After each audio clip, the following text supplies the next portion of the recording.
Panama case में नवाज शरीफ की नाअहली एक अरसे से मौजूए बहस बनी हुई है। नून लीग का दावा रहा है कि पनामा को बहाना बनाकर इकामे की बुनियाद पर नवाज शरीफ को पहले से तयशुदा सजा दी गई थी।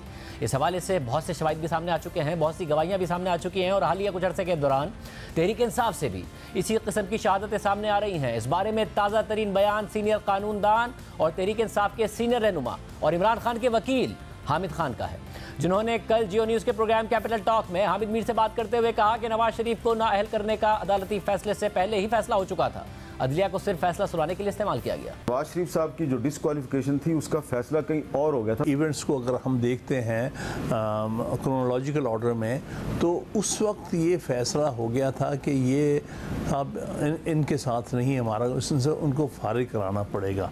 वो तो बाई चांस उस ज़माने तक जब ये सारा मामला हुआ है तो पनामा पेपर्स लीक्स आ चुके थे। तो इसका मतलब ये है कि जो नवाज शरीफ साहब को सुप्रीम कोर्ट के जरिए डिस्क्वालीफाई करवाया गया, वो फैसला एक्चुअली कहीं और हुआ था, जुडिशरी सर्वर इस्तेमाल हुई। बिल्कुल यही नज़र आता है, यही जो चेन ऑफ इवेंट्स हैं वो वही शो कर रहे हैं कि इसी तरह हुए। गालिबन उनको खुशफहमी ज़रूर लगता है, नवाज शरीफ साहब को एक हद तक रही है कि हम शायद अदलिया को हैंडल कर सकते हैं, हम बेहतर हैं हैंडल करने में, लेकिन उन्हें बाद में महसूस हुआ कि नहीं, ये बात उनके हाथों से भी निकल चुकी थी। हामिद खान आज भी तहरीक इंसाफ के रहनुमा हैं और इमरान खान के वकील हैं। इससे पहले असद उमर, जो कि नवाज शरीफ के सख्त मुखालिफ रहे हैं, नवाज शरीफ को मिलने वाली सज़ा और नाअहली से मुतालिक दो टोक मौक़िफ़ रखते रहे हैं, उन्होंने भी नवाज शरीफ के खिलाफ अदालती फैसले पर तबसरे से गुरेज किया और कहा कि मैं कोई कानूनी माहिर नहीं हूँ। सियासतदान का फैसला जो है ना वो अवाम करती है। नवाज शरीफ लीगली माइनस हो गए, मुस्लिम लीग नून ने फिर, आपका क्या ख्याल है, ठीक माइनस हुए? 1 करोड़ मुझे नहीं पता, वो उसकी भाई मैं कोई लीगल एक्सपर्ट नहीं हूँ। मगर बात यहाँ भी नहीं रुकती है। इमरान खान ने गुज़िश्ता दिनों मौजूदा हालात और वाक़यात के तनाजुर में सुप्रीम कोर्ट से रुजू किया तो अपनी पटिशन में उन्होंने आला अदलिया को ही चार्जशीट कर दिया और उसे इस्टेब्लिशमेंट के आलाकार के तौर पर पेश कर दिया। अपनी पटिशन के नुक्ता नंबर 9 में ही उन्होंने एक ऐसा मौक़िफ़ अपनाया कि जिसने आला अदलिया को चार्जशीट कर दिया। इमरान खान ने मौक़िफ़ अख्तियार किया कि हुकूमत अफवाज पाकिस्तान के बारे में गलत तासुर पैदा करना चाह रही है, जो मरियम नवाज का बुनियादी मकसद और हदफ है। मरियम नवाज इस मामले को एक ऐसे मौके के तौर पर देख रही हैं कि जिसके जरिए वो इस्टेब्लिशमेंट की जानिब से अपने वालिद को इक़्तिदार से निकाले जाने का बदला ले सकें। अभी संगीन इल्ज़ाम है जो इमरान खान ने बज़ाहिर मरियम नवाज पर लगाया है, लेकिन इससे सबसे ज़्यादा सुप्रीम कोर्ट पर सवाल उठा दिया है, क्योंकि नवाज शरीफ को तो अदालती फैसले के तहत नाअहल किया गया था और अब वो 5 रुकनी बेंच मजीद मुतनाज़ हो गया है, जिसने नवाज शरीफ को नाअहल करार दिया था। इस बेंच में जस्टिस आसिफ सईद खोसा, जस्टिस गुलजार अहमद, जस्टिस एजाज अफजल, जस्टिस अजमत सईद शेख और जस्टिस एजाजुल एहसन शामिल थे।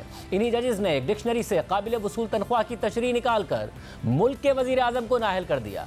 इन्हीं जजेस ने खुद व्हाट्सएप कॉल के जरिए अपनी मर्जी के अफसरान पर मबनी JIT बनवाई और उनको हीरे जैसे किरदार वाले अफसरान कहा। फिर मातहत अदालत में केस चला तो जस्टिस एजाजुल एहसन मॉनिटरिंग जज बनाए गए और फिर नवाज शरीफ और उनकी बेटी को सज़ा हुई और वो जेल गए। और आज इमरान खान उसी सुप्रीम कोर्ट को अपनी पटिशन में बता रहे हैं कि नवाज शरीफ को इस्टेब्लिशमेंट ने निकाला था और मरियम नवाज इस्टेब्लिशमेंट से उसका बदला ले रही है।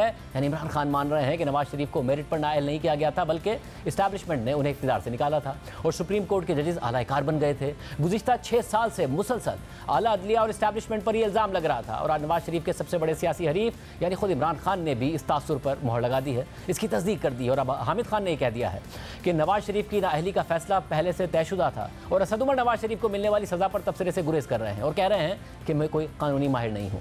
अब दिलचस्प बात यह है कि 2016 में जब तहरीक इंसाफ पनामा केस से मुतालिक सड़कों पर थी तो उस वक्त सुप्रीम कोर्ट के जज जस्टिस आसिफ सईद खोसा ने तहरीक इंसाफ से कहा कि आप सड़कों पर क्यों बैठे हैं, अदालत आएँ, हम आपको इंसाफ देते हैं। इस बात का एतराफ़ इमरान खान खुद कर चुके हैं और असद उमर ने भी इस बात की तस्दीक की थी। पाकिस्तान की सियासत के अंदर बड़े फैसलों के अंदर पाकिस्तान की इस्टेब्लिशमेंट का भी किरदार रहा है और वक्तन फवक्तन पाकिस्तान की अदलिया का भी किरदार रहा है। जैसे कि 2017 के अंदर जिस दिन बुरहान के ऊपर रोका गया, वज़ीर आला खैबर पख्तूनख्वा परवेज़ खटक साहब, उनके ऊपर शेलिंग की गई, तो अगले दिन सुबह सुप्रीम कोर्ट ने हमें बुलाया, मैं और शाह महमूद कुरैशी साहब गए थे और उन्होंने हमें कहा कि आप सड़कों पर क्यों हैं, आप आए ना, हम आपको इंसाफ दिलाते हैं। अब इस पूरे मामले का एक पस मंज़र भी है। 2016 में ICIJ की तरफ से पनामा पेपर्स की सूरत में लाखों दस्तावेज़ात लीक की गईं और उन दस्तावेज़ात में नवाज शरीफ के बच्चों समेत 400 से ज़ायद पाकिस्तानियों का नाम था, जिन पर इल्ज़ाम था कि उनकी पनामा में ऑफशोर कंपनियां हैं, जिसके बाद उस वक्त की हुकूमत के खिलाफ एक मुहाज खड़ा हो गया।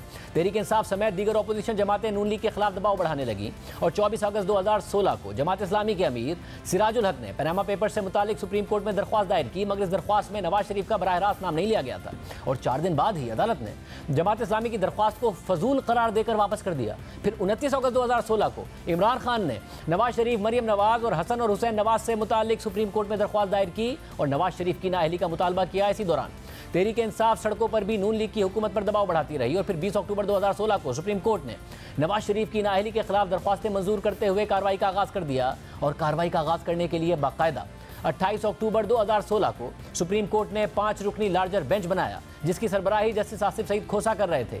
कई महीनों तक कार्रवाई के बाद 20 अप्रैल 2017 को सुप्रीम कोर्ट के 5 रुकनी बेंच ने 3-2 की अक्सरियत से फैसला सुनाया, मगर यह फैसला ना ही शरीफ खानदान के लिए क्लीन चिट साबित हुआ और ना ही उसे सजा के तौर पर लिया गया।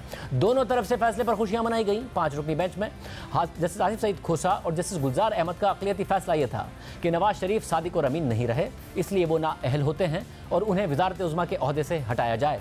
जबकि जस्टिस एजाजुल अहसन, जस्टिस एजाज अफजल और जस्टिस अजमत सईद शेख के 3 रुकनी अक्सरियती बेंच ने इस मामले पर मजीद तहकीकात का फैसला दिया और पाकिस्तान की तारीख में पहली दफ़ा एक ऐसी JIT बनाने का हुक्म दिया गया जिसमें ISI, MI, FIA, नैब, ACCP और स्टेट बैंक के अफसरान शामिल करने की हिदायत दी गई। हुक्म दिया गया कि JIT ये तहकीकात करेगी कि क्या शरीफ खानदान के असासे उनकी आमदनी से ज़ायद हैं या नहीं हैं और JIT को अपनी रिपोर्ट जमा कराने के लिए 60 दिन का वक्त दिया गया। इस तरह 20 अप्रैल के फैसले से नवाज शरीफ वज़ीर आज़म तो बरकरार रहे, मगर उनके ख़ानदान को मज़ीद तहकीकात का सामना करना पड़ा। दिलचस्प बात यह है कि JIT बनने से पहले एक तनाज़ा उठ खड़ा हुआ और अदालती हुक्म के बाद 6 रियासती इदारों ने 27 अप्रैल 2017 से पहले सुप्रीम कोर्ट के हुक्म के मुताबिक JIT के लिए मुख्तलिफ नाम अदालत को भेजे। 27 अप्रैल को ही स्टेट बैंक और ACCP को सुप्रीम कोर्ट की तरफ से मजीद नाम भेजने का हुक्म मिला। उसी दिन इन इदारों को एक व्हाट्सएप कॉल मौसूल हुई और उनसे मखसूस नाम शामिल करने का कहा गया। ACCP से बिलाल रसूल और स्टेट बैंक से आमिर अजीज़ का नाम शामिल करने का कहा गया। 28 अप्रैल को चेयरमैन ACCP ज़फ़र हिजाज़ी ने ख़त लिखकर सुप्रीम कोर्ट को इस पुरस्रार कॉल के बारे में आगाह भी कर दिया। फिर उसके बाद सुप्रीम कोर्ट के खुसूसी बेंच ने JIT तश्कील के लिए पहली समाअत 3 मई 2017 को की, जिसमें अदालत ने ACCP और स्टेट बैंक के पेश किए गए नामों को मंजूर नहीं किया और जस्टिस एजाज अफजल ने रिमार्क दिए कि गवर्नर स्टेट बैंक और चेयरमैन ACCP ने जो नाम भिजवाए हैं वो शक व शुबे से बालातर नहीं हैं। ऐसे अफराद चाहिए जिनका किरदार हीरे जैसा हो और आइंदा समाअत में स्टेट बैंक और ACCP से 18 ग्रेड और उससे ऊपर के तमाम अफसरान के नामों की फहरिस्त तलब कर ली गई और 5 मई की समाअत में सुप्रीम कोर्ट ने JIT के नामों का इंतखाब कर लिया, जिसमें ACCP से उन्हीं बिलाल रसूल और स्टेट बैंक से उन्हीं आमिर अजीज़ का इंतखाब किया गया जिनका व्हाट्सएप कॉल में इन इदारों के सरबराहों से मुतालबा किया गया था।